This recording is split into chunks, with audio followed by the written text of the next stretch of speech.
ഇറാൻ്റെ nuclear weapons ഏകദേശം പ്രധാനപ്പെട്ട 3 പ്ലാന്റുകളാണ് ഫോർദോ, ഇൻഷിഫാൻ, അതേപോലെ തന്നെ നാഥൻസ്.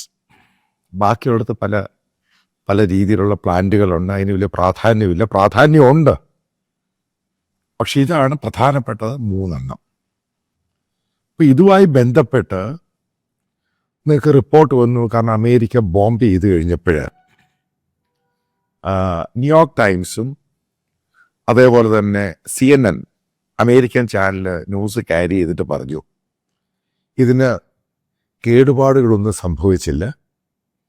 അതേപോലെ തന്നെ ഇവരത് മാറ്റാനുള്ള സാധ്യതയുണ്ട്. അത് പെൻറ്റഗൺ ചെയ്ത റിപ്പോർട്ടിൻ്റെ ഫ്രണ്ട് പേജ്, ബാക്കിയുള്ള പേജ് ഒന്ന് ഫ്രണ്ട് പേജ് എടുത്തിട്ടാണ് ഈ 2 പ്രധാനപ്പെട്ട ഗ്ലോബലി അറിയപ്പെടുന്ന അമേരിക്കൻ മീഡിയ അമേരിക്കക്കെതിരെ, കാരണം ട്രംപ് ഇത് പറയുന്നതിൻ്റെ അകത്ത് കള്ളത്തരമാണ് എന്ന് പറഞ്ഞ രീതിയിൽ റിപ്പോർട്ട് ചെയ്തു. അപ്പം അതിനെപ്പറ്റി ഞാൻ നേരത്തെ വീഡിയോ ചെയ്തു. ഇപ്പം മനസ്സിലാക്കാൻ സാധിക്കുന്ന ഇതേ പത്രം തന്നെ, ന്യൂയോർക്ക് ടൈംസ്, നിങ്ങൾക്ക് നോക്കിയാൽ മനസ്സിലാക്കാം. അവർ പറഞ്ഞിരിക്കുന്നത്, അതായത് ഇൻ്റർനാഷണൽ ആറ്റോമിക് റിസർച്ച്, അതായത് ഒരു വാച്ച് ഡോഗാണ്, അവരാണ് ഇറാൻ്റെ ഈ സംഭവങ്ങളൊക്കെ നിരീക്ഷിക്കുന്നത്. കാരണം ഇറാൻ ഇൻസ്പെക്ടേഴ്സിനൊക്കെ അനുവദിച്ചിരുന്നു, കാരണം അവർ ഈ പോളിസിയിൽ സൈൻ ചെയ്തിരുന്നു. അവരെ എല്ലാം കോട്ട് ചെയ്തിട്ടും അമേരിക്കൻ ഡിഫൻസ്, അതിൻ്റെ ചെയർമാനും അമേരിക്കൻ ഡിഫൻസ് സെക്രട്ടറിയും ഇതിൻ്റെ വീഡിയോഗ്രാഫർ, എങ്ങനെയാണ് ബോംബ് വന്നതും വീണതും എത്ര അടിയിലാണ് താഴ്ചയിൽ പോയത് എന്നത് പത്രക്കാരെ ഇരുത്തി അവർ ഡെമോൺസ്ട്രേറ്റ് ചെയ്ത് കാണിച്ചു കൊടുത്തു.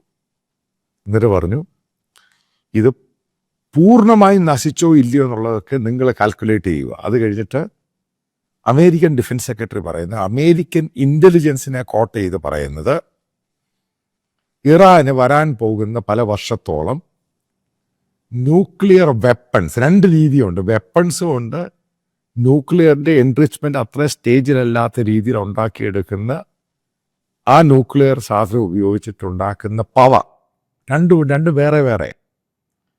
അത് രണ്ടും അച്ചീവ് ചെയ്യാൻ സമയമെടുക്കും, അതായത് വർഷങ്ങളെടുക്കും. വർഷങ്ങൾ ഇത് 10 വർഷം എന്നല്ല, 3, 4, 5 വർഷം എടുക്കും. ഇതാണ് പറഞ്ഞത്. അപ്പം അതെല്ലാം കഴിഞ്ഞിട്ട് ഇറാൻ്റെ അതിൻ്റെ കട്ടിങ് നിങ്ങൾക്ക് കാണാം. അവരുടെ വിദേശകാര്യ വകുപ്പ് മന്ത്രി ഇന്നലെ രാത്രിയിൽ ഇറാനിയൻ ടെലിവിഷന് കൊടുത്ത അഭിമുഖത്തിൽ കൃത്യമായിട്ട് പറഞ്ഞു ഇത് ശരിക്കും ഡാമേജ്ഡാണ്, സിവിയർലി ഡാമേജ്ഡ്, ആ വാക്ക് ഉപയോഗിച്ചു. അതിന് തൊട്ടു മുമ്പ് ഇറാൻ്റെ സുപ്രീം ലീഡർ പറഞ്ഞു അതിന് പ്രശ്നമൊന്നും ഉണ്ടായിട്ടില്ല. ഇപ്പം നമ്മൾ ഉദ്ദേശിക്കുന്ന മൾട്ടിപ്പിൾ ആയിട്ടുള്ള സംഭവമാണ്. ഇസ്രായേൽ അതേപോലെ തന്നെ ന്യൂയോർക്ക് ടൈംസിനെ CNN കോട്ട് ചെയ്തിട്ട് പറഞ്ഞു ഇത് ഡാമേജ് ഉണ്ടായിട്ടുണ്ട്, വലിയ പ്രശ്നമൊന്നും ഉണ്ടായിട്ടില്ല, ഇറാൻ അത് മാറ്റാനുള്ള സാധ്യതയുണ്ട്.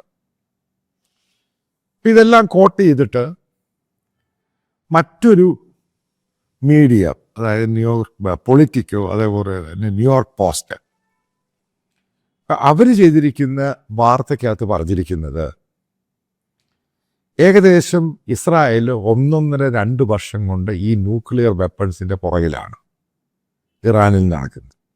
കാരണം അവിടെ മൊസാദിൻ്റെ ഏജൻറ്റും സ്പൈ ഏജൻസി അല്ല, ഇവരേകദേശം 1 ലക്ഷത്തിനടുപ്പിച്ചാണ് ന്യൂക്ലിയറുമായി ബന്ധപ്പെട്ട ഡോക്യുമെൻറ്റ്സ് ഈ സ്പൈ ഏജൻസി കളക്ട് ചെയ്തിരിക്കുന്നത് ഇറാനിൽ നിന്നും പല രീതിയിൽ. ആ സാധനങ്ങളും പേപ്പറും എല്ലാം വെച്ചിട്ടാണ് അവർ അറ്റാക്ക് ചെയ്ത് ആ ഡീറ്റെയിൽസ് വെച്ചിട്ടാണ് അമേരിക്കയ്ക്ക് കൈമാറിയത്. അതായത് ഈ സ്പൈ ഓപ്പറേഷൻ എന്ന് പറയുന്നൊരു കാര്യത്തെപ്പറ്റി എനിക്ക് അറിയാവുന്നത്, കാരണം എനിക്ക് ഇന്ത്യയിലുള്ള ചില റിട്ടയർ ആയിട്ടുള്ള IB ഉദ്യോഗസ്ഥരെ, RAW സർവീസിലുള്ളവർ, സീനിയർ പോസ്റ്റ് ചെയ്തിരിക്കുന്നവരെ, വിദേശത്ത് അതായത് CIA ആണെങ്കിലും മൊസാദിൻ്റെയൊക്കെ ചില ആൾക്കാരെ എനിക്കറിയാം. കാരണം മൊസാദ് ഇന്ത്യയുമായിട്ട് ടൈപ്പ്, അപ്പോൾ പല ആവശ്യത്തിനും അവർ ഡൽഹിയിലൊക്കെ വരാറുണ്ട്. ഇതിനകത്ത് പ്രവർത്തിക്കുന്ന ഒരു കൂട്ടരുണ്ട്, കാരണം സ്പൈ ഏജൻസി. നമ്മൾ മനസ്സിലാക്കേണ്ടത് ഇവർ ഹൈലി ട്രെയിൻഡ് ആണ്, ഭയങ്കര ടാലൻറ്റഡ് ആണ്. ഈ സംഭവം നല്ല പോലെയാണ് ട്രെയിൻഡ്. ഇവരൊരു തെറ്റായ രീതിയിലുള്ള ഇൻഫർമേഷൻസ് ഇതേപോലെ വലിയ പ്രശ്നമുള്ള സംഭവത്തിൽ കൊടുക്കാൻ പറ്റത്തില്ല. അങ്ങനെയുള്ള ഇൻഫർമേഷൻസും എല്ലാം കൊടുത്തിട്ടുണ്ടെങ്കിൽ അവൻ്റെ തലയുള്ളൂ. അതായത് ഇവരൊരു കാര്യത്തെപ്പറ്റി ഇതേപോലെയുള്ള ന്യൂക്ലിയർ ഇഷ്യൂസ് ആണെങ്കിലും വാറിനെ പറ്റിയുള്ള സംഭവമാണെങ്കിലും തെറ്റായ ലീഡ്സും സംഭവങ്ങളും അസസ് ചെയ്ത് അത് അനാലിസിസ് ചെയ്യുന്നതിൻ്റെ അകത്ത് പ്രശ്നങ്ങളുണ്ട് എങ്കിൽ ആ ഓർഗനൈസേഷനെ പൂർണ്ണമായിട്ടും ബാധിക്കും. നിങ്ങൾക്കറിയാം, ഈ ഹമാസിൻ്റെ ഒക്ടോബർ 8 ആ ഇഷ്യൂ, അതിൻ്റെ പേരിൽ നിങ്ങൾക്കറിയാം ഇസ്രായേലിൻ്റെ പട്ടാള തലവനെ മാറ്റി. അതേപോലെ തന്നെ ബെഞ്ചമിൻ നെതന്യാഹു പറഞ്ഞൊരു സംഭവമാണ് പട്ടാളക്കാരോട് ട്വിറ്ററിൽ, പിന്നീട് അത് ഡിലീറ്റ് ചെയ്തു. അതായത് നിങ്ങളെ ഞങ്ങൾ വിശ്വസിച്ചു, നിങ്ങളെ ഞങ്ങളെ ചീറ്റ് ചെയ്തു. ഈ വാക്കാണ് ഇസ്രായേൽ പ്രധാനമന്ത്രി അവിടുത്തെ പട്ടാളത്തെ പറ്റി മൊസാദിനെ പറ്റി പറഞ്ഞത്. അങ്ങനെയാണ് നടപടിയെടുക്കും. ഇന്ത്യയിലേക്ക് നടപടിയെടുക്കും. അത് CIA ആണെങ്കിലും, കാരണം ഹ്യൂജ് മണിയാണ് ഇതിനു വേണ്ടി സ്പെൻഡ് ചെയ്യുന്ന ഗവൺമെൻറ്. അതായത് ഇൻ്റലിജൻസ് ആണെങ്കിലും സ്പൈ ഓപ്പറേഷൻ, ഇത് ഹ്യൂജ് പണിയാണ്. അപ്പം ഈ പണം ഇത്രയും സ്പെൻഡ് ചെയ്യുമ്പോൾ റെസ്പോൺസിബിലിറ്റി എന്ന് പറയുന്നത് ഇത് ഗവൺമെൻറ്റിന് നേരിട്ടാണ്. അപ്പം അതുകൊണ്ട് ഈ പറയുന്ന മൊസാദിൻ്റെ ഒക്കെ 1,00,000 ഡോക്യുമെൻറ്റ്സ് ഒക്കെ ഇതുമായിട്ട് ബന്ധപ്പെട്ട് കളക്ട് ചെയ്ത് അത് പ്രോപ്പറായിട്ട് അനലൈസ് ചെയ്ത് ചെയ്യുക. അന്ന് നിങ്ങൾ മനസ്സിലാക്കേണ്ട സംഭവമുണ്ട്. അതിൻ്റെ അകത്ത് ഫിസിക്കലും ഉണ്ട്, നോൺ ഫിസിക്കലും ഉണ്ട്, അല്ലാത്ത പരിപാടികളൊക്കെ ചെയ്തിട്ടാണ് ഇത് ചെയ്യുന്നത്. അതിനകത്ത് പറയുന്നത്, ന്യൂയോർക്ക് പോസ്റ്റിനകത്ത് പറയുന്നത്, ബലൂച്ചുകാർ ഇവരുടെ മൊസാദിൻ്റെ ഏജൻസ് ആയിരുന്നു, അഫ്ഗാൻകാരായിരുന്നു ഉണ്ടായിരുന്നു, ഇതേപോലെ IRGCയുടെ പട്ടാളക്കാരുണ്ടായിരുന്നു. ഇവരുടെ എല്ലാം വെച്ചിട്ടാണ് മൊസാദ് അവിടെ ഓപ്പറേറ്റ് ചെയ്തിരിക്കുന്നത്. അതിനകത്ത് ഈ ഇറാൻ്റെ ചില പട്ടാള ഓഫീസേഴ്സിൻ്റെ എല്ലാ മൂവ്മെൻറ്റും നോക്കിയിട്ട് വാറിൻ്റെ അന്ന്, അത് 12 ഡേ വാറിൻ്റെ 13-ാം തീയതി ഇത്രയും പേരെയും തട്ടണമെങ്കിലും അവരുടെ ന്യൂക്ലിയർ സയൻറ്റിസ്റ്റുകളെയും തട്ടണം എന്നുണ്ടെങ്കിൽ അവരുടെ ഇൻ്റലിജൻസ് ലീഡ് എന്ന് പറയുന്നത് ആക്യുറേറ്റ് ആയിരിക്കും. അതിന് വലിയ മാറ്റമൊന്നും ഉണ്ടാകത്തൊന്നുമില്ല. കാരണം പൊളിറ്റിക്കൽ ഇൻ്റലിജൻസ് പോലെയല്ല ഇതേപോലുള്ള സീരിയസ് ആയിട്ടുള്ള കാര്യങ്ങൾ. കാരണം ഒരു രാജ്യം മറ്റുള്ള രാജ്യങ്ങളെല്ലാം നോക്കിക്കാണുന്ന വലിയൊരു ഇഷ്യൂ ആണ്. കാരണം എത്രയോ വർഷമായിട്ട് ഇസ്രായേൽ ഇറാൻ്റെ പിറകിലാണ്. അപ്പോൾ അതിനകത്ത് വലിയ തെറ്റുകൾ ഉണ്ടാകാൻ സാധ്യതയില്ല. അതിനെ ബേസ് ചെയ്താണ് അമേരിക്ക അത് അറ്റാക്ക് ചെയ്തേക്കുന്നത്. പിന്നെ അതിൻ്റെ അകത്ത് ഒരു സംഭവമുണ്ട്, അതിനകത്ത് എനിക്ക് സംശയമുണ്ട്. ഇവർക്ക് 2 വർഷമാണോ 3 വർഷം കഴിഞ്ഞ് ഇവർക്ക് ഉണ്ടാക്കാൻ പറ്റുമെന്നുള്ള കാര്യത്തിൽ സംശയമൊന്നുമില്ല. പക്ഷേ ഞാൻ മനസ്സിലാക്കിയിടത്തോളം ഇസ്രായേൽ ഇനി അത് ഇവരെ ഉണ്ടാക്കാൻ സമ്മതിക്കത്തില്ല.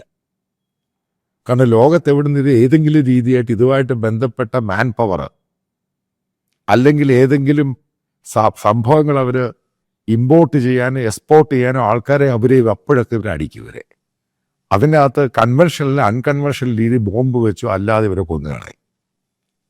അതുതന്നെയാണ് ഈ ഇറാനുമായിട്ട് ബന്ധപ്പെട്ട് അവർ മറ്റുള്ള രാജ്യങ്ങൾക്ക് വെപ്പൺസും ഒക്കെ കൈമാറിയ സമയത്ത് ഈ ചൈനയിൽ നിന്ന് ഇതേപോലെയുള്ള മെറ്റീരിയൽസ് കൊണ്ടുവന്നു കഴിഞ്ഞപ്പോൾ നിങ്ങൾക്ക് ഓർമ്മയുണ്ടായിരിക്കും, പോർട്ടിൽ വെച്ച് കാർഗോ ഷിപ്പിന് അവിടെയുള്ള പോർട്ടിൽ കിടക്കുന്ന കൺസൈൻമെൻ്റ് എല്ലാം തീ പിടിച്ചു, പലയിടത്തും ബ്ലാസ്റ്റ് ഉണ്ടായി.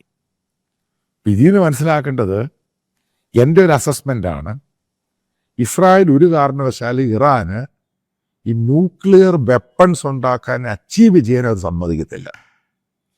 ഇനി അവരെല്ലാ രീതിയിലും അത് തടയും.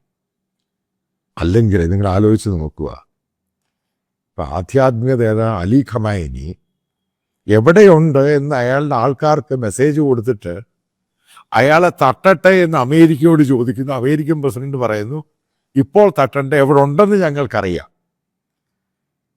എന്നിട്ട് ഒരാഴ്ച 13 ദിവസം ഗുഹയ്ക്കകത്തിരുന്ന മനുഷ്യൻ പുറത്ത് വന്നിട്ട് ആ പുള്ളിക്ക് ആ പഴയ പോലെ സംസാരിക്കുന്നതിൻ്റെ സംഭവങ്ങളൊന്നുമില്ല. പുള്ളി എങ്ങനെ ഡൗൺ ആയി കാണും. കാരണം ഇതെല്ലാം കേട്ട് അയാളുടെ കൂടെ ഉള്ളവരെല്ലാം ബന്ധുക്കളും എല്ലാം കൊല്ലപ്പെട്ടു. പട്ടാളക്കാർ കൊല്ലപ്പെട്ടു, ഇതുപോലെ ഭയങ്കര നാശമുണ്ടായി. അയാൾ കൊണ്ടുവന്ന ഈ ന്യൂക്ലിയർ സംഭവം അത് തകർന്നു പോയി. ഇതെല്ലാം കൂടി നമുക്ക് റീഡ് ചെയ്ത് നോക്കുമ്പോൾ ഇറാന് ന്യൂക്ലിയർ വെപ്പൺസ് ഉണ്ടാക്കാൻ സമയമെടുക്കും, അല്ലാതെ കാരണം അത് തടഞ്ഞിരിക്കുകയാണ്. പക്ഷെ ഫ്യൂച്ചറിൽ അവർക്കത് ഉണ്ടാക്കാൻ സാധിക്കും. പക്ഷേ അതിന് ഇസ്രായേൽ അത് തടയും. അതിന് അമേരിക്കയുടെ ഒന്നും ആവശ്യം അതിന് ഇസ്രായേൽ ചോദിക്കേണ്ട ആവശ്യമില്ല. അവരത് ചെയ്തിരിക്കും. കാരണം അവർക്കത് പൊട്ടൻഷ്യൽ ത്രെട്ടാണ്. ഇതാണ് എനിക്ക് ഈ വിഷയത്തിൽ പറയാനുള്ളത്.